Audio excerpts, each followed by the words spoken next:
Ақ жол фракциясының депутаттық сауалы цифрлық даму, инновациялар және аэроғарыш өнеркәсіп министріне. Құрметті Бағдат Батырбекұлы, сіз 21 қыркүйекте Біріккен ұлттар ұйымы жанындағы халықаралық электр байланыс одағы Қазақстанға жаңа +997 деф кодын белгіледі. Енді біздің елден басқа мемлекетке қоңырау шалғанда шетелдіктердің телефонында Қазақстан деген жазу шығады. Сондай-ақ халықаралық деңгейдегі цифрлы сервистерді қолданғанда барлық жерде Қазақстан деген сигнал шығады. Кезінде КСРО тарағанда +7 халықаралық телефон коды екі елге бірдей бекітілген болатын деп мәлімдеген едіңіз. Жалпы бұл жаңалықты халқымыз, әсіресе ұлтжанды азаматтарымыз цифрлық тәуелділіктен арылу және өзіміздің цифрлық төл таңбамызды алдық деп үлкен үмітпен қуана қабылдап қолдау білдірген еді. Бірақ осы саланы жетік білетін кәсіби мамандардың бұл тақырыпқа байланысты пікірлерін естіп, қуанышымыз су сепкендей басылып, орнына көптеген сұрақтар туындауда.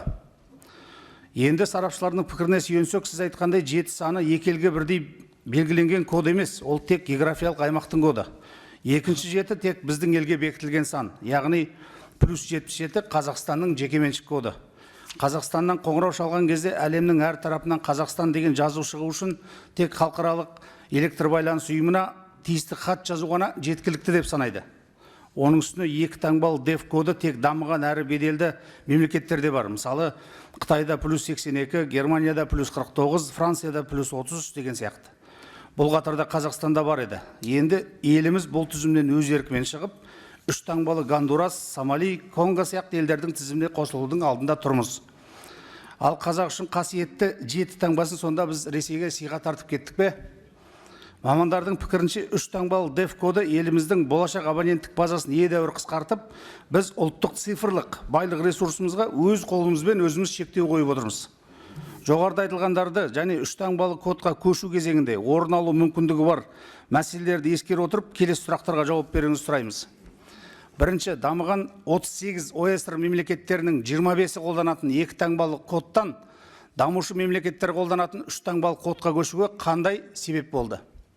Екінші, Қазақстан деген жазу шығу үшін осындай цифрлық құрбандыққа бармай, оны шешудің оңай техникалық жолы бар екені ескерілмеді ме? Бүгінгі қазақстандықтар қолданып жүрген сервистер мен қосымшаларды бағдарламамен қамтамасыз етіп отырған әлемдік әзірлеуші компаниялар өздерінің кодын осындай қысқа уақытта өзгертуге дайын ба? Және еліміздің азаматтары күнделікті қолданып жүрген цифрлық мүмкіндіктерінен айырылып қалмай ма? Төртінші, өтпелі кезеңде 77 коды көрші елге ауысатын болса, олардың телекоммуникация компаниялары 7-ден басталатын бұрын біздің азаматтарымызға тиесілі болған сим-карталар шығара бастайды. Өздеріңізге белгілі, бүгінгі барлық қызмет сим-картаға байланған. Тіптен сим-картасыз бүгін үйіңізге де кіре алмайсыз. Аккаунт, егов, әлеуметтік желі, банк, логин, төлем, тағы басқалар. Азаматтарымыздың қаржылық, әлеуметтік, тағы басқа қауіпсіздігі қалай қамтамасыз етіледі? Бесінші, өтпелі кезеңдегі қаржылық шығындар, ол азаматтардың абоненттік нөмірді ауыстыру тағы басқа есепке алынды ма? Ол шығындарды кім өтеуі тиіс? Бюджет пе, әлде азаматтардың тағы қалтасынан шыға ма? Құрметті Бағдат Батырбекұлы, қазақта аңқау елге арамза молла деген сөз бар. Біз әрине ондай ойдан аулақпыз. Сізді көпшілік тек министр ретінде ғана емес, өз кәсібінің білікті маманы деп те таниды. Сондықтан біздің бұл қойылған сұрақтарымызға ат үсті емес, толыққанды егжей-тегжейлі кәсіби жауабыңызды күтеміз. Құрметпен Ақ жол фракциясының депутаттары, назарларыңызға рахмет.